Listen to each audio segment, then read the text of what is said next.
Shooter time.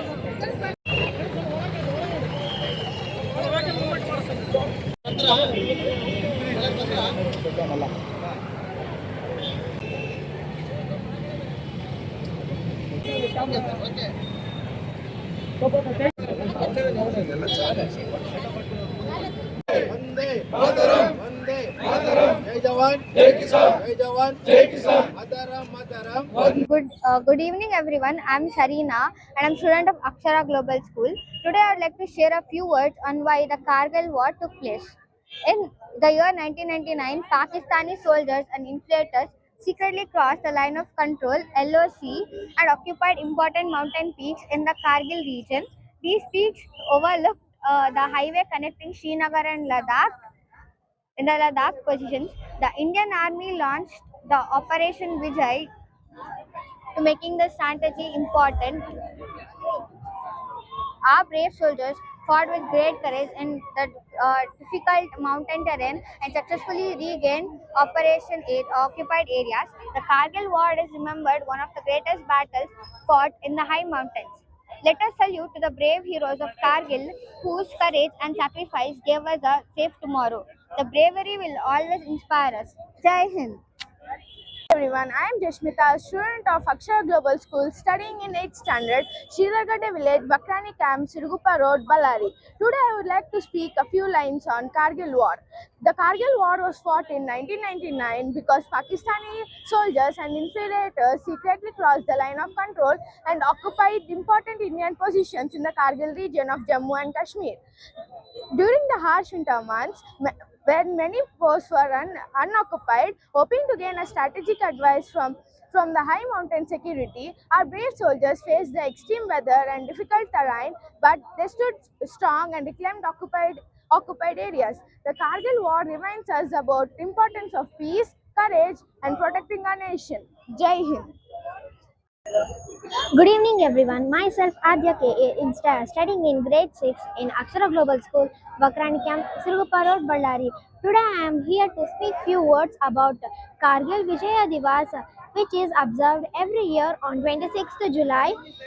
This day reminds us of courage and sacrifice of the brave Indian soldiers who fought in the 1999. On this special day, we remember our heroes and thank them for their selfless service to our country. Their courage teaches us to learn. Their courage teaches us to love our nation and be a responsible citizen. This day reminds us, let us salute our brave soldiers and promise to respect our country in the best way we can. Jai Hind. One and all, I am K. Chinmay, a student of grade 9. I am here to say about from Akshara Global School and PU College, Sridhargade Vakrani Camp, Sirgupa Road, Ballari. I am here to share about the Kargil Vijaya Divas. On this day, we will remember our brave soldiers who fought fearlessly in the Kargil War in 1999 and protected our nation. Kargil Vijaya Divas says about the Kargil War. Kargil War was very fought in very difficult situations like steep street mountains and the freezing temperatures. And the Jai Hind for all our brave soldiers. Thank you.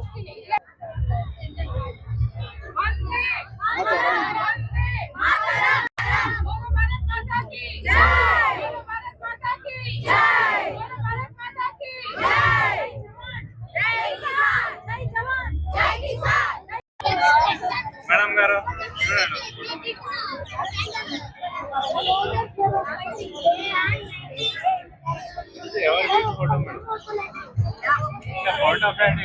ಎಲ್ಲರಿಗೂ ಈ ದಿನ ನಾವು ಅಕ್ಷರ global ಶಾಲೆ ಹಾಗೂ ಅಕ್ಷರ global PU ಕಾಲೇಜಿಂದ ಇಲ್ಲಿ SP circle ವೃತ್ತದಿಂದ Durgamma ಗುಡಿವರೆಗೂ March ಮಾಡ್ತಾ ಇದ್ದೀವಿ. ನಾವು ಈ ದಿನ ಕಾರ್ಗಿಲ್ ವಿಜಯ ದಿವಸದ ಬಗ್ಗೆ ನಾವು ಟ್ರಿಬ್ಯೂಟ್ ಕೊಡೋ ಸಲುವಾಗಿ ನಮ್ಮ ಸೋಲ್ಜರ್ಸ್ಗೆ ನಮ್ಮ ಅಕ್ಷರ ಗ್ಲೋಬಲ್ PU ಕಾಲೇಜ್ ಮತ್ತು ಸ್ಕೂಲಿಂದ ಸ್ಟೂಡೆಂಟ್ಸ್ ಹಾಗೂ ಫ್ಯಾಕಲ್ಟಿ ಟೀಮ್ ಇಲ್ಲಿ ನಾವೆಲ್ಲ ಸೇರಿದ್ದೇವೆ. ಈ ದಿನ ಒಂದು ಮುಖ್ಯ ಏನಂದ್ರೆ ಎಲ್ಲರೂ ಡಿಜಿಟಲ್ ವರ್ಲ್ಡ್ ನಲ್ಲಿ ಮೊಬೈಲ್ಸ್ ಗ್ಯಾಜೆಟ್ಸ್ ಎಲ್ಲದಕ್ಕೂ ಅಡಿಕ್ಟ್ ಆಗಿರ್ತಾರೆ. ಇದು ಒಂದು ಜರ್ನಿ ಅವ್ರಿಗೆ ರಿಯಲ್ ಟು ರಿಯಲ್ ಅಂತ. ಎಲ್ಲ ಹೀರೋಸ್ನಾಗ್ಲಿ ಪ್ರತಿ ಫ್ರೀಡಮ್ ಫೈಟರ್ಸ್ನಾಗ್ಲಿ ಎಲ್ರು ಅವರು ರೀಲ್ಸ್ ಅಲ್ಲಿ ನೋಡ್ತಾ ಇದ್ದಾರೆ, ಈ ದಿನ ವಾಟ್ಸಪ್ ಸ್ಟೇಟಸ್ ಅಲ್ಲಿ ನೋಡ್ತಾ ಇದ್ದಾರೆ, ಫೇಸ್ಬುಕ್ ಬ್ಲಾಗ್ಸ್ ಅಲ್ಲಿ ಎಲ್ಲ ನೋಡ್ತಾ ಇದ್ದಾರೆ. ಬಟ್ ರಿಯಲ್ ಆಗಿ ಆ heroes that is our freedom fighters ಆಗ್ಲಿ ನಮ್ಮ ಸೋಲ್ಜರ್ಸ್ ಆಗ್ಲಿ ಅವ್ರ ಫ್ಯಾಮಿಲೀಸ್ ಯಾವ ತರ ಇರ್ತಾರೆ, ಅವ್ರ ಡೆಡಿಕೇಶನ್ ಏನಿದೆ, ಅವ್ರ ಸ್ಯಾಕ್ರಿಫೈಸ್ ಏನಿದೆ, ಅವರ service and commitment towards country ಯಾವ ತರ ಇದೆ ಅನ್ನೋ ತಿಳ್ಕೊಳಕ್ಕೆ ನಾವು ಮನೇಲಿ ಕೂತ್ಕೊಂಡು ಕೇವಲ ವಾಟ್ಸಪ್ ಸ್ಟೇಟಸ್ ಅಲ್ಲಿ ಟ್ರಿಬ್ಯೂಟ್ ಮೆಸೇಜ್ ಕೊಟ್ರೆ ಸಾಲೋದಿಲ್ಲ ಅಂತ ನಾನು ಎಲ್ಲ ಈ ಮೂಲಕವಾಗಿ ಹೇಳಲು ಇಚ್ಛೆ ಪಡ್ತಾ ಇದ್ದೇನೆ. ನಮ್ಮ ಶಾಲೆಯಲ್ಲಿ ಪ್ರತಿಯೊಂದು ನಾವು ಇದೆಲ್ಲ ಗಮನಕ್ಕೆ ತೆಗೆದುಕೊಂಡು ನಾವು ನಮ್ಮ future citizens of the Nations ನ ಬಿಲ್ಡ್ ಮಾಡ್ತಾ ಇದೀವಿ.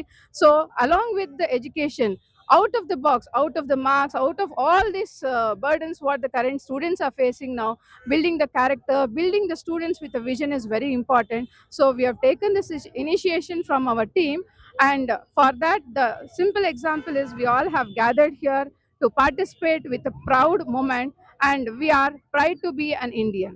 Thank you. And ಇನ್ನೊಂದು ವಿಷಯ, ಇಲ್ಲಿ ನಾವು ಟ್ರಿಬ್ಯೂಟ್ ಕೊಡ್ಬೇಕಾದ್ರೆ ನಮ್ಮ ಸೋಲ್ಜರ್ಸ್ನ ನೆನ್ಸ್ಕೊಂತೀವಿ. ಆ ಸೋಲ್ಜರ್ಸ್ಗೂ ಅವ್ರದೇ ಆದ ಮನೆ, ಅವ್ರದೇ ಒಂದು ಫ್ಯಾಮಿಲಿ, ಅವ್ರದೇ ಕನಸುಗಳೆಲ್ಲ ಇರುತ್ತೆ. ಆ ಕನಸುಗಳನ್ನೆಲ್ಲ ಬದೆ ಇಟ್ಟು ನಮ್ಮನ್ನು ಅವರು ಗಡಿ ಆಚೆ ಕಾಯ್ತಿದ್ದಾರೆ. ಅವ್ರಿಗೆ ನಾವೇನು ರೆಸ್ಪೆಕ್ಟ್ ಟ್ರಿಬ್ಯೂಟ್ ಕೊಡ್ತಾ ಇದೀವಲ್ಲ, ಇದು ಒಂದು ಕೇವಲ ಸಣ್ಣ ನಾವು ಕಾಣಿಕೆ ಅವರಿಗೆ ಕೊಡ್ತಾ ಇರೋದು. ಈ ಸಣ್ಣ ಕಾಣಿಕೆ ದೊಡ್ಡದಾಗಿ ಬೆಳಿಬೇಕಂದ್ರೆ ಪ್ರತಿಯೊಬ್ಬ citizen of our country should celebrate this events with a pride moment, with a proud moment, and say Vande Mataram. Thank you. Bharat माता की जय, भारत माता की जय, जय जवान, जय किसान, जय जवान, जय किसान, जय किसान।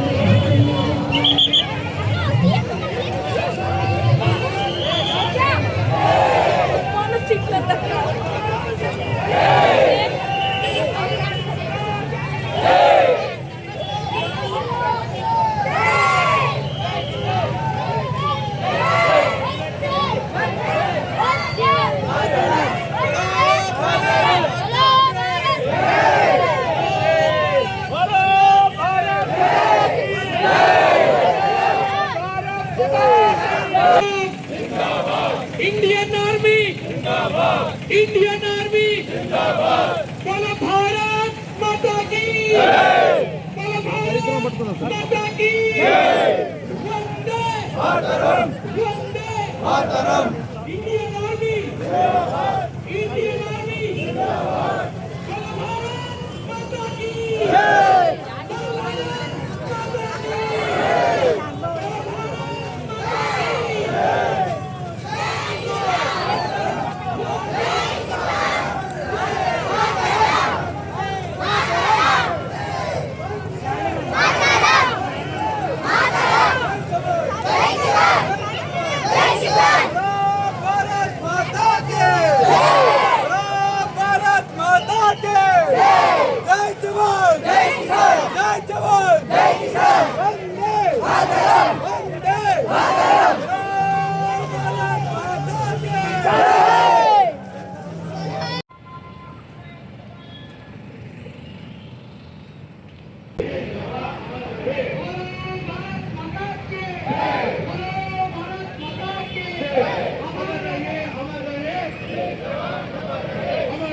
अमर रहे, अमर रहे, अमर रहे, अमर रहे, अमर रहे, अमर रहे, अमर रहे, अमर रहे, अमर रहे, अमर रहे, अमर रहे। कारगिल युद्ध वीरರಿಗೆ, कारगिल युद्ध वीरರಿಗೆ, कारगिल युद्ध वीरರಿಗೆ, कारगिल युद्ध वीरರಿಗೆ, अमर रहे, अमर रहे।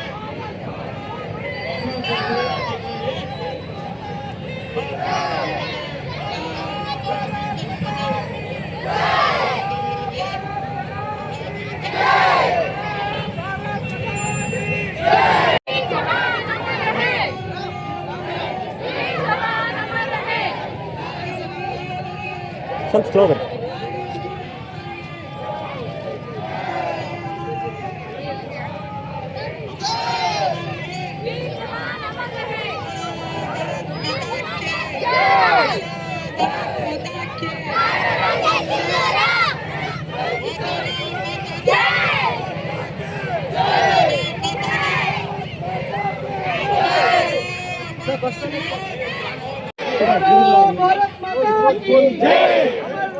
ಅಮರ್ ರಹೇ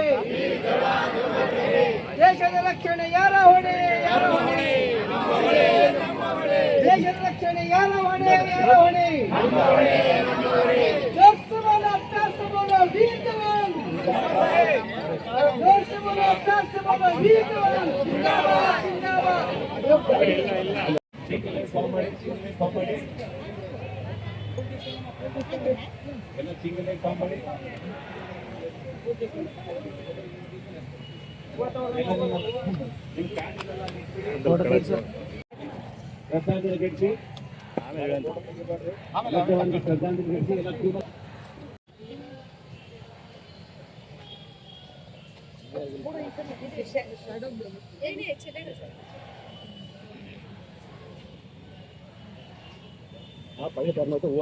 ದೇಶಭಕ್ತರು ಎಲ್ಲ ಇದರಲ್ಲಿ ಪಾರ್ಟಿಸಿಪೇಟ್ ಮಾಡಿದ್ದಾರೆ. ತುಂಬಾ ತುಂಬಾ ಥ್ಯಾಂಕ್ಸ್. ಇಟ್ಸ್ ವೆರಿ ಒಳ್ಳೆ ಕಾರ್ಯಕ್ರಮ ಬಳ್ಳಾರಿನಲ್ಲಿ. That is the first principle that. ನಮಸ್ಕಾರ. ಕಾರ್ಗಿಲ್ ವಿಜಯೋತ್ಸವದ ಈ ಒಂದು ಕ್ಯಾಂಡಲ್ ಮಾರ್ಚ್ ವಾಕಲ್ಲಿ ಅಕ್ಷರ ಗ್ಲೋಬಲ್ ಶಾಲೆ ವತಿಯಿಂದ ಸುಮಾರು 150 ವಿದ್ಯಾರ್ಥಿಗಳ ಒಟ್ಟಿಗೆ ನಮ್ಮ ಎಲ್ಲ ಶಾಲಾ ಸಿಬ್ಬಂದಿ ವರ್ಗದವರ ಜೊತೆಗೆ ಈ ಒಂದು ಕಾರ್ಯಕ್ರಮದಲ್ಲಿ ಭಾಗವಹಿಸಿದ್ದಕ್ಕಾಗಿ ನಮಗೆ ತುಂಬಾ ಹೆಮ್ಮೆ ಆಗ್ತಾ ಇದೆ. ಸುಮಾರು 27 ವರ್ಷಗಳಾದ್ರೂ ಕೂಡ ಕಾರ್ಗಿಲ್ ಒಂದು ಆಪರೇಷನ್ ವಿಜಯನ್ನ ಮರಿಲಿಕ್ಕೆ ಸಾಧ್ಯನೇ ಇಲ್ಲ. 1999ರಿಂದ ಮೇ ಮತ್ತು ಜುಲೈ ಈ ಒಂದು ಸಮಯದಲ್ಲಿ ಎಷ್ಟು ಕಾರ್ಗಿಲ್ ಯುದ್ಧದಲ್ಲಿ ಈ 535 ಜನ ಏನು ತಮ್ಮ ಪ್ರಾಣವನ್ನ ತ್ಯಾಗವನ್ನು ಮಾಡಿ ಬಲಿದಾನಕ್ಕೆ ಹೆಸರಾಗಿದ್ದಾರೆ, ಅವರನ್ನ ನೆನೆಸ್ಲಿಕ್ಕೆ 27 ವರ್ಷ ಅಲ್ಲ, ಇನ್ನು ದಶಕಗಳೇ ಕಳೆದ್ರೂ ಕೂಡ ನಾವು ಇದನ್ನ ನೆನಪು ಮಾಡ್ತಿದ್ದೀವಿ. ಅದನ್ನು ಯಾವ ರೀತಿಯಾಗಿ ನಮ್ಮ ಶಾಲೆಯ ಮಕ್ಕಳ ಮುಖಾಂತರ ಪ್ರತಿಯೊಬ್ಬ ಶಾಲಾ ವಿದ್ಯಾರ್ಥಿಗಳಿಗೂ ಕೂಡ ದೇಶಾಭಿಮಾನ ಬೆಳೀಲಿಕ್ಕೆ ಹಾಗೂ ದೇಶಭಕ್ತಿಯನ್ನು ತೋರಿಸ್ಲಿಕ್ಕೆ, ಅವರು ಕೂಡ ಮುಂದೊಂದು ದಿನ ಒಂದು ವೀರ ಜವಾನರಾಗಿ ಸೇವೆಯನ್ನ ಸಲ್ಲಿಸಬೇಕು ಅನ್ನೋ ಮನೋಭಾವವನ್ನು ಬೆಳೆಸುವ ದೃಷ್ಟಿಯಿಂದ ನಾವೊಂದು ಈ ಕಾರ್ಯಕ್ರಮದಲ್ಲಿ ಭಾಗವಹಿಸಲಿಕ್ಕೆ ಅವಕಾಶ ಮಾಡಿಕೊಟ್ಟಂತ ಅಕ್ಷರ ಗ್ಲೋಬಲ್ ಶಾಲೆಯ ಕಾಲೇಜಿನ ಚೇರ್ಮನ್ ರಾದಂಥ ಡಾಕ್ಟರ್ ಅನುರಾಧ ಮೇಡಮ್ ರವರಿಗೂ ಹಾಗೂ ನಮ್ಮ ಶಾಲಾ ಸಿಬ್ಬಂದಿಯ ಪ್ರತಿಯೊಬ್ಬರಿಗೂ ಕೂಡ ನಾವಿಲ್ಲಿ ಧನ್ಯವಾದ ಹೇಳ್ತಾ, ಹಾಗೂ ಈ ಒಂದು ಕಾರ್ಯಕ್ರಮದಲ್ಲಿ ಭಾಗವಹಿಸಲಿಕ್ಕೆ ನಮಗೆ ಮಲ್ಲಿಕಾರ್ಜುನ್ ಸರ್ ಅವರು ಹಾಗೂ ಅಣ್ಣಿಗೇರಿ ಪ್ರತಾಪ್ ಸರ್ ಅವರು ಹಾಗೂ ಎಲ್ಲ ಸೈನಿಕರು, ಮಾಜಿ ಸೈನಿಕರು ಎಲ್ಲರೂ ಕೂಡ ಕರೆ ಕೊಟ್ಟರು. ಪ್ರೀತಿಯಿಂದ ನಿಜವಾಗ್ಲೂ ಕೂಡ ಆ ಒಂದು ಕ್ಯಾಂಡಲ್ ಮಾರ್ಚ್ ಅಲ್ಲಿ ನಾವು ಭಾಗವಹಿಸ್ತಾ ಇದ್ರೆ ನಮ್ಮ ರೋಮಗಳೆಲ್ಲ ಜುಮ್ ಅಂತ ಅನಿಸ್ತಾ ಇತ್ತು. ಏನಕ್ಕಂದ್ರೆ ಆ ಒಂದು ಕಾರ್ಗಿಲ್ ಯುದ್ಧವನ್ನ ನಾವು ನೋಡಿದ್ವೋ ಇಲ್ಲ ಗೊತ್ತಿಲ್ಲ, ಆ ಒಂದು ವಿಜಯವನ್ನ ಪ್ರತಿ ಹೆಜ್ಜೆಯಲ್ಲೂ ಕೂಡ ನಾವು ನೋಡಿದೀವಿ. ಹಾಗೂ ಬರೀ ಒಂದು ವಾಟ್ಸಪ್ ಸ್ಟೇಟಸ್ ಅಲ್ಲಿ ನಾವು ಕಾರ್ಗಿಲ್ ವಿಜಯ್ ದಿವಸ್ ಅಂತ ಇಟ್ರೆ ಅದು ಸಾರ್ಥಕ ಆಗಲ್ಲ. ಅದರ ಈ ಒಂದು ಕ್ಯಾಂಡಲ್ ವಾಕ್ ಅಲ್ಲಿ ಈ ಒಂದು ಕಾರ್ಗಿಲ್ ವಿಜಯ ದಿವಸವನ್ನ ಈ ನಡಿಗೆ ಮುಖಾಂತರ ನಾವು ಇಲ್ಲಿ ಬಂದು ಅವರಿಗೆ ನಮ್ಮ ಹೃತ್ಪೂರ್ವಕವಾದ ನಮನಗಳನ್ನ, ತ್ಯಾಗದ ಬಲಿದಾನವನ್ನ ತೋರಿಸಲಿಕ್ಕೆ ಅವಕಾಶ ಮಾಡಿಕೊಟ್ಟಂತ ಪ್ರತಿಯೊಬ್ಬರಿಗೂ ಕೂಡ ಧನ್ಯವಾದಗಳನ್ನ ಹೇಳ್ತಾ, ಈ ಒಂದು ಕಾರ್ಯಕ್ರಮ ಯಶಸ್ವಿಯಾಗಿ ಇಲ್ಲಿಗೆ ನೆರವೇರಿದೆ ಅಂತ ಭಾವಿಸುತ್ತಾ, ಹಾಗೂ ನಾಳೆ 26 ಇಲ್ಲಿಗೆ 27 ವರ್ಷಗಳು ಸಕ್ಸಸ್ಫುಲ್ ಆಗಿ ಕಂಪ್ಲೀಟ್ ಆಗಿದೆ. ಇದು ನಮ್ಮ ಭಾರತದ ಹೆಮ್ಮೆ.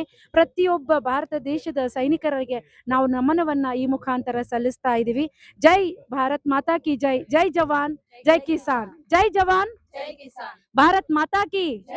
ಅಕ್ಷರ ಗ್ಲೋಬಲ್ ಸ್ಕೂಲ್ ಮತ್ತೆ ಕಾಲೇಜ್ ಕಡೆಯಿಂದ ನಾವು ನಮ್ಮ ವಿದ್ಯಾರ್ಥಿಗಳ ತಂಡದಿಂದ ಇಲ್ಲಿಗೆ ಬಂದಿದ್ದೇವೆ. ಇಲ್ಲಿ ತುಂಬಾ ಜನ ಮಿಲಿಟರಿ ಬಂಧುಗಳೇ, ನಮ್ಮ ಮನೆಯಲ್ಲಿ ಪ್ರತಿದಿನ ಲೈಕ್ ಹೇಗೆ ಅಂದ್ರೆ, ಮನೇಲಿ ಈಗ ಮಕ್ಳಿದ್ರೆ ಅಪ್ಪ ಆಫೀಸ್ಗೆ ಹೋದಾಗ ಸಂಜೆ 5 ಗಂಟೆಗೆ ಬರ್ಬೇಕು ಮನೆಗೆ. ದಿನ 5 ಗಂಟೆಗೆ ಬರ್ತಾರೆ ಅಪ್ಪ, ಫ್ಯಾಮಿಲಿ ಜೊತೆ ಟೈಮ್ ಸ್ಪೆಂಡ್ ಮಾಡ್ತಾರೆ, ಹ್ಯಾಪಿಯಾಗಿ ಲೈಫ್ ಲೀಡ್ ಆಗುತ್ತೆ. ಜಸ್ಟ್ ಇಮ್ಯಾಜಿನ್, 5 ಗಂಟೆಗೆ ಬರ್ಬೇಕಾಗಿರೋ ಅಪ್ಪ ಬಂದಿಲ್ಲ. ಸರಿ, ಏನೋ ತೊಂದರೆ ಆಗಿರುತ್ತೆ, ಇವತ್ತು ಲೇಟ್ ಆಗ್ಬೋದು, 5:30 ಆಯ್ತು ಬರ್ಲಿಲ್ಲ. ಅಮ್ಮ ಫೋನ್ ಮಾಡ್ತಾರೆ ಅಪ್ಪಗೆ, ಮೊಬೈಲ್ ಸ್ವಿಚ್ ಆಫ್. 6 ಗಂಟೆ ಆಗ್ತಾ ಇದೆ, ಅಪ್ಪ ಬರ್ಲಿಲ್ಲ ಮನೆಗೆ. ಸಣ್ಣದಾಗಿ ದುಗುಡ ಸ್ಟಾರ್ಟ್ ಆಗುತ್ತೆ ಫ್ಯಾಮಿಲಿ ಮೆಂಬರ್ಸ್ಗೆ.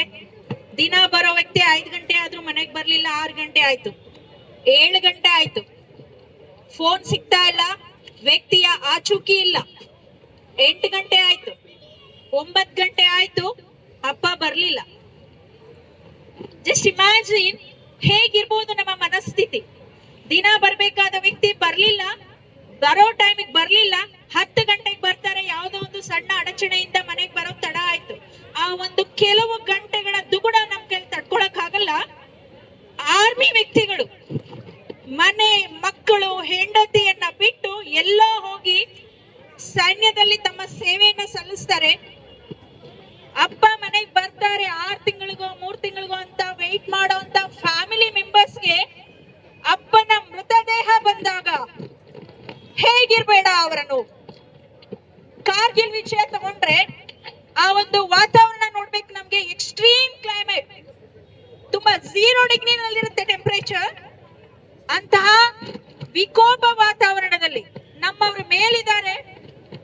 ಅದು ವಾತಾವರಣ ತುಂಬಾ ತಣ್ಣನೆಯ ವಾತಾವರಣ. ಪಾಕಿಸ್ತಾನದವರು ಅಟ್ಯಾಕ್ ಮಾಡ್ತಾ ಇದ್ದಾರೆ. ಎಷ್ಟು ಪರಿ ಅವರು ಹೋರಾಡಿರ್ಬೇಡ, ಹೋರಾಡಿದ ವ್ಯಕ್ತಿಗಳು ತಮ್ಮ ಪ್ರಾಣವನ್ನ ಸುಲಭವಾಗಿ ಬಿಟ್ಕೊಟ್ಬಿಡ್ತಾರೆ. ಅವರು ವೀರ ಜವಾನರು. ಅವರನ್ನ ನಂಬಿರುವಂತಹ ಮಹಿಳೆಯರು, ಹೆಂಡತಿ, ಮಕ್ಕಳು, ಅವರ ತ್ಯಾಗ ಎಂಥದ್ದು ಬಂಧುಗಳೇ. ನಾನು ಆಗ್ಲೇ ಹೇಳಿದೆ ಒಂದು ಎಕ್ಸಾಂಪಲ್.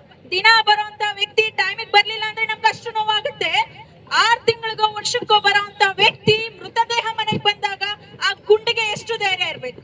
ನಾನು ತುಂಬಾ ಹತ್ತಿರದಿಂದ ನೋಡಿದೀನಿ ಆರ್ಮಿ ಪರ್ಸನ್ ನ ಲೈಫ್ ಪಾರ್ಟ್ನರ್, ಅವರ ಮನೋದುಗುಡ ಎಷ್ಟಿರುತ್ತೆ.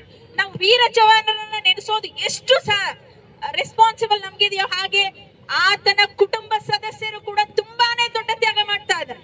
ಆ ವ್ಯಕ್ತಿಯನ್ನ ದೇಶಕ್ಕೆ ಕೊಟ್ಟು ಅವರ ಆಸೆ, ಅವರ ಸಣ್ಣ ಸಣ್ಣ ಆಸೆಗಳನ್ನು ತ್ಯಾಗ ಮಾಡ್ತಾ ಇದ್ದಾರೆ. ಅವರ ಒಂದು ತ್ಯಾಗ ಕೂಡ ಅವರ್ಣನೀಯ. ನಾನು ಅದೇ ಹೇಳ್ತಾ ಇದ್ದೀನಿ, ನಮ್ಮ ಮುಂದಿನ ಜನರೇಷನ್ ಮಕ್ಕಳಿಗೆ ಇವಾಗ ಏನಂದ್ರೆ ದೇಶಾಭಿಮಾನ, ನನ್ನ ದೇಶ ನನ್ನದು ಅನ್ನೋದು ಎಲ್ಲೋ ಒಂದ್ ಕಡೆ ಕಣ್ಮರೆ ಆಗ್ತಾ ಇದೆ. ಅದು ದುರಂತ. ಖಂಡಿತ ಹಾಗಾಗ್ಬಾರ್ದು. ದೇಶಕ್ಕೆ ಪ್ರಾಣ ಕೊಡುವಂತ ಪ್ರತಿ ವ್ಯಕ್ತಿಯ ತ್ಯಾಗಕ್ಕೆ ನಾವು ಪ್ರತಿ ಕ್ಷಣ ನಾವು ಬೆಲೆಯನ್ನ ಕೊಡ್ಬೇಕಾಗುತ್ತೆ. ಆ ಒಂದು ನಿಟ್ಟಿನಲ್ಲಿ ಅಕ್ಷರ ಗ್ಲೋಬಲ್ ಶಾಲೆ ಮತ್ತೆ ಕಾಲೇಜ್ ಸದಾ ಮುಂದಿರ್ತೀವಿ. ಆ ನಿಟ್ಟಿನಲ್ಲಿ ಮಿಲಿಟರಿ ಪೀಪಲ್ಗೆ ಸಪೋರ್ಟ್ ಮಾಡೋ ವೇನಲ್ಲಿ ನಮ್ಮ ಶಾಲೆಯಲ್ಲಿ ಅವ್ರಿಗೆ ವಿಶೇಷವಾದ ಗೌರವ ಕೊಡ್ತಾ ಇದೀವಿ. ಆ ವಿಶೇಷ ಗೌರವದ ಅಡಿಯಲ್ಲಿ ಅವ್ರಿಗೆ ಅಡ್ಮಿಷನ್ ತಗೊಂಡಿದೀವಿ. ಈ ಒಂದು ಹೊಸ ಯೋಜನೆ ನಾನು ಹೆಮ್ಮೆಯಿಂದ ಹೇಳಬಲ್ಲೆ, ಬಳ್ಳಾರಿಯಲ್ಲಿ ಯಾವುದೇ ಇನ್ಸ್ಟಿಟ್ಯೂಷನ್ ಕೊಟ್ಟಿಲ್ಲ. ನಾವು ಈ ವೇನಲ್ಲಿ ನಮ್ಮ ರೆಸ್ಪೆಕ್ಟ್ ಅನ್ನ ಸೋಲ್ಜರ್ಸ್ ಕೊಡ್ತಾ ಇದ್ವಿ. ಕೇವಲ ಕಾರ್ಗಿಲ್ ವಿಜಯೋತ್ಸವ ದಿನ ಅವರನ್ನ ನೆನೆದು 1-2 ದಿನ ಪುಷ್ಪಾರ್ಚನೆ ಮಾಡೋದು ಸಾಧ್ಯ ಅಲ್ಲ. ಪ್ರತಿ ಕ್ಷಣ ನಾವು ಅವ್ರಿಗೆ ಋಣ ಆಗಿದ್ದೀವಿ. ಅಲ್ಲೊಂದು ಕೋಟ್ ಬರ್ದಿದ್ದಾರೆ, really I impressed by that. ಏನಂತಿದೆ, when you go home tell them of us and say for your tomorrow we gave our today. ನಿಮ್ಮ ನಾಳೆಗಾಗಿ ನನ್ನ ಈ ದಿನ ಬಿಟ್ಕೊಟ್ಟಿದ್ದೀನಿ. ಎಂಥ ಮಾತು, ಎಂಥ ಮಾತು. ನಿಜವಾಗ್ಲೂ ನಾವು ಪ್ರತಿ ಸೆಕೆಂಡ್ ಅವ್ರಿಗೆ ಋಣ ಇದೀವಿ. ಅವ್ರಿಗೆ ಮಾತ್ರ ಅಲ್ಲ, ಅವರ ಫ್ಯಾಮಿಲಿಯ ಮೆಂಬರ್ಗೆ. ನಾನು ಆಗ್ಲೇ ಹೇಳಿದೆ, ನಮ್ಮ ಫ್ಯಾಮಿಲಿ ಮೆಂಬರ್ಗೆ ನಾವು ಕಳ್ಸಕ್ ರೆಡಿ ಇಲ್ಲ. ಅವ್ರು ಕಳ್ಸಿರೋ ಅಂತ ತ್ಯಾಗ ಮೂರ್ತಿಗಳಿಗೆ ನನ್ನ ಸದಾ ನಮನ. Thank you. ಆಹ್ವಾನಿಸ್ತಿದ್ದೀನಿ, ಚಪ್ಪಾಳೆಯೊಂದಿಗೆ ಆಹ್ವಾನಿಸಿ. ಗುಡ್. ನಮ್ಮ ಈಗ ಎಲ್ಲರೂ ತಮ್ಮ ಒಂದು ಅನಿಸಿಕೆಗಳನ್ನು ಹೇಳಿದ್ದಾರೆ. ಅವ್ರಿಗೆಲ್ಲರಿಗೂ ಧನ್ಯವಾದ. ನಾವು ಮೇ 99ರಲ್ಲಿ ನಾನು ಉಧಂಪುರದಲ್ಲಿ ಡಿಸಿಪ್ಲಿನ್ ವಿಜಿಲೆನ್ಸ್ ಬ್ರಾಂಚಿನ ಸೂಪರಿಂಟೆಂಡೆಂಟ್ ಆಗಿ ಕೆಲಸ ಮಾಡ್ತಿದ್ವಿ. ಆಗ ನಮಗೆ ಸಂದೇಶವನ್ನು ಬಂತು, ಇಲ್ಲಿ ಪಾಕಿಸ್ತಾನದವ್ರು ಬಂದು ಕಾರ್ಗಿಲ್ ಏನಾರು ಆಕ್ಯುಪೈ ಮಾಡಿದ್ದಾರೆ, ನಮ್ಮ ರೇಖೆಗೆ ಹೋಗಿರುವಂಥ ಸಿಪಾಯಿಗಳನ್ನ ಅವರೆಲ್ಲ ಹೊಡೆದಾಕಿದ್ದಾರೆ. ಅದಕ್ಕಾಗಿ ತುರಂತ ಎಮರ್ಜೆನ್ಸಿಯಾಗಿ ನಾವು ಮೂವ್ ಮಾಡಬೇಕಾಯಿತು. 1 ಅವರ್ ನೋಟಿಸ್ನಲ್ಲಿ ನಾವು ಏರಿಯಾಗೆ ಮೂವ್ ಮಾಡಿದ್ವಿ. ನಮಗೆ ಅಲ್ಲಿ ರೀಚ್ ಆಗೋದ್ರೊಳಗೆ 7 ದಿನಗಳ ಸಮಯ ತಗೊಂಡ್ವಿ. ನಾವು ಕೆಳಗಿನಿಂದ 20,000 ಅಡಿ ಮೇಲೆ ಹೋಗೋದಕ್ಕೆ ನಮ್ಮ ಒಂದು ಆರ್ಟಿಲರಿ ಫೈರ್, ಕವರಿಂಗ್ ಫೈರ್ ಸಹಾಯದಿಂದ ಏರ್ಫೋರ್ಸ್ನ ಜಾಯಿಂಟ್ ಆಪರೇಷನ್ನಿಂದ ನಾವು ಮೇಲೆ ಹೋಗೋಕ್ಕೆ ಸಾಧ್ಯವಾಯಿತು. ಆಮೇಲೆ ನಾವು ಜೂನ್ 5ನೇ ತಾರೀಕಿಗೆ ಕಾರ್ಗಿಲ್ ಟೈಗರ್ ಹಿಲ್ನ ನಾವು ಕ್ಯಾಪ್ಚರ್ ಮಾಡಿದ್ವಿ. ನಂತರ ಹಾಗೆ ಮುಂದುವರಿದ ಯುದ್ಧದಲ್ಲಿ ಜೂನ್ 15ರ ಒಳಗಡೆ ನಾವು ಎಲ್ಲ ಪಾಕಿಸ್ತಾನ ಜೆಂಡಗಳನ್ನೆಲ್ಲ ಕಿತ್ತು ಬಿಸಾಕಿ ಭಾರತದ ಜೆಂಡಗಳನ್ನ ಹಾಕಿ ಎಲ್ಲ ಪ್ರದೇಶಗಳನ್ನ ನಾವು ಆಕ್ಯುಪೈ ಮಾಡಿ ಭಾರತದವರ ಆರ್ಮಿ ಹೆಡ್ ಕ್ವಾರ್ಟರ್ಗೆ ನಾವು ನಮ್ಮ ಒಂದು ವಿಜಯೋತ್ಸವವನ್ನು ಸಂದೇಶವನ್ನು ಕಳಿಸಿದ್ವಿ. ಸಂದೇಶ ಕಳಿಸಿದ ತಕ್ಷಣವೇ ಅಲ್ಲಿ ನಾವು ಪಾಕಿಸ್ತಾನದವ್ರಿಗೆ ಭಾಳ ಧಕ್ಕೆ ಉಂಟಾಯಿತು. ಅವರು ಎಂತಹ ಒಂದು ಕ್ರೂರ ಅಂದರೆ ತಮ್ಮ ಒಂದು ಶವಗಳನ್ನೇ, ಸೈನಿಕರ ಶವಗಳನ್ನೇ ತಗೊಳ್ಳೋದಕ್ಕೆ ನಿರಾಕರಿಸಿದ್ರು. ಅವರ ಒಂದು ನಿರಾಕರಣೆ ಆದಮೇಲೆ ನಮ್ಮ ಭಾರತದ ಸೈನಿಕರೇ ಅವರ ಒಂದು ಕಲ್ಚರ್ ಪ್ರಕಾರ ಶವ ಸಂಸ್ಕಾರಗಳ ದಹನ ಎಲ್ಲ ಮಾಡಿ ನಾವು ವಿಜಯೋತ್ಸವವನ್ನು ಆಗ ನಮ್ಮ ಒಂದು ಪ್ರಧಾನಮಂತ್ರಿಗಳಾದ ಅಟಲ್ ಬಿಹಾರಿ ವಾಜಪೇಯಿಗಳು ಬಂದು ಅದನ್ನು ನೋಡಿ ತುಂಬ ಸಂತೋಷ ಪಟ್ಟಿದ್ದಾರೆ. ಆಗ ಅಮೆರಿಕದ ಪ್ರಧಾನಮಂತ್ರಿಗಳು ಕೂಡ ಅಲ್ಲಿ ಬಂದು ಆ ಏರಿಯಾನ ರೇಖೆ ಮಾಡಿ ಇದು ಸಾಹಸದ ಒಂದು ಕೆಲಸ. ಈ ನಮ್ಮ ಭಾರತದ ವೀರ ಯೋಧರಿಗೆ ಇದು ಸ್ಮರಣೀಯವಾದ ದಿನ. ಆ ಯುದ್ಧದಲ್ಲಿ 527 ಜನ ಹುತಾತ್ಮರಾಗಿದ್ದಾರೆ, 1600 ಜನ ಗಾಯಗಳಾಗಿದ್ದಾರೆ, 2 ಹೆಲಿಕಾಪ್ಟರ್ಗಳು ಹೋಗಿದ್ದಾವೆ, 2 ಫೈಟರ್ ಜೆಟ್ಗಳು ನಮ್ಮದು ಧ್ವಂಸ ಮಾಡಿದ್ರು. ಆದರೆ 4000 ಜನ ಪಾಕಿಸ್ತಾನಿಯರನ್ನ ನಾವು ಧ್ವಂಸ ಮಾಡಿದ್ವಿ. ಅದೇ ಒಂದು ಖುಷಿಯಾಗಿ ಅದಕ್ಕಾಗಿ ನಾವು ಈಗ ಕ್ಯಾಂಡಲ್ ಮಾರ್ಚ್ ಅವರ ಒಂದು ಸ್ಮರಣಾಂಜಲಿಗಾಗಿ ಆ ಹುತಾತ್ಮರಾದ ಸೈನಿಕರಿಗೆ ಹುತಾತ್ಮರ ಅವರ ಒಂದು ಸ್ಮರಣಾರ್ಥವಾಗಿ ಈ ದಿನ ನಾವು ಕ್ಯಾಂಡಲ್ ಮಾರ್ಚ್ನ ಮಾಡ್ತಾ ಇದ್ದೀವಿ.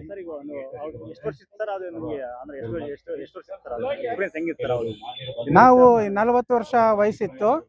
ನಾವು ಉಧಂಪುರದಲ್ಲಿ ಹೌದು. ಅದು ಹೆಂಗೆ ಅಂದ್ರೆ ಒಂದ್ ಕಡೆ ಬರ್ಫ್ ಏರಿಯಾ, ಇನ್ನೊಂದು ಹತ್ತಬೇಕಾದ ಕಠಿಣವಾದ ಗುಡ್ಡಗಳ ಪ್ರದೇಶ, ಮೇಲಿಂದ ಶತ್ರುಗಳ ಒಂದು ಬಂದೂಕುಗಳ ಗುರಿಗೆ ನಾವು ಮುಂದೆ ನಿಂತಿದ್ವಿ. ಮೇಲೆ ನಮ್ಮ ಏರ್ಫೋರ್ಸ್ ಸಹಾಯದಿಂದ ಮತ್ತೆ ಹಿಂದೆ ನಮ್ಮ ಆರ್ಟಿಲರಿ ಫೈರಿಂಗ್ ಬರ್ತಾ ಇತ್ತು. ಅವರ ಒಂದು ಸಹಾಯದಿಂದ ನಾವು ಬರೀ ಕತ್ತಲಲ್ಲೇ ನಾವು ಮೂವ್ ಮಾಡಬೇಕಾಯಿತು. ಡೇ ಟೈಮಲ್ಲಿ ನಾವು ಮೂವ್ ಮಾಡೋಕ್ಕೆ ಆಸ್ಪದ ಇರಲಿಲ್ಲ. ಹೌದು, ಆವಾಗ ಇಲ್ಲಿ ಶೆಲ್ಟರ್ ತಗಲಿ ನಮಗೆ ಕಾಲಿಗೆ ಗಾಯ ಆಗಿತ್ತು, ಅದನ್ನ ವಾಸಿ ಆಗಿದೆ. ಬುಲೆಟ್ ಆವಾಗ ನಮಗೆ ಇಕ್ವಿಪ್ಮೆಂಟ್ಸ್ ಕೂಡ ಅಷ್ಟೊಂದು ಒಳ್ಳೆ ಇಕ್ವಿಪ್ಮೆಂಟ್ಸ್ಗಳು ಕೊಟ್ಟಿರಲಿಲ್ಲ. ಆ ಬುಲೆಟ್ಗಳು ಹೆಲ್ಮೆಟ್ ಒಳಗಿನಿಂದ ಬಂದು ಬುಲೆಟ್ ತಗಲಿದ್ದು ಗುರುತು ಕೂಡ ಇದೆ. ಆದರೂ ಎಸ್, ಊಟ ಇದಲ್ಲ, ನೀರು ಇದಲ್ಲ, ಏನು ಕತ್ತೆ ಅಂದ್ರೆ ಅದು ನೋಡಕ್ ಕೂಡ ಆಗಲ್ಲ. ಅಲ್ಲಿ ಅಂತ ಕತ್ತೆ ಇರ್ತದೆ. ನಾವು ಎಲ್ಲ